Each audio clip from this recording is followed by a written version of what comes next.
மிஷினில் ஸ்டிச் பண்ணிகிட்டே இருக்கும்போது கிளாத் மூவ் ஆகாமல் ஒரே இடத்துல இருந்தால் என்ன பண்ணுறதுன்னு பார்க்கலாம்.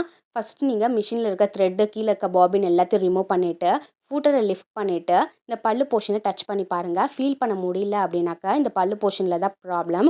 இப்போ என்ன பண்ணுறீங்கன்னா இந்த நீடில் பிளேட் போர்ஷனை கழட்டி ரிமூவ் பண்ணிவிடுங்க. ரிமூவ் பண்ணிவிட்டு ஃபூட்டரையும் வந்து கழட்டிடுங்க. இப்போ கழட்டினக்கப்புறம் உங்களால் ஈஸியாக பார்க்க முடியும். இந்த பல்லு போர்ஷன் பார்த்தீங்கன்னா இருக்கிற ஸ்க்ரூ வந்து ரொம்பவே லூஸாக இருக்குது. இதனால தான் கிளாத் வந்து மூவ் ஆகாமல் ஒரே இடத்துல நிற்கிது. இப்போ இந்த போர்ஷனில் ஸ்க்ரூ இருக்கிறத நல்லா வந்து டைட் பண்ணி விடுங்க.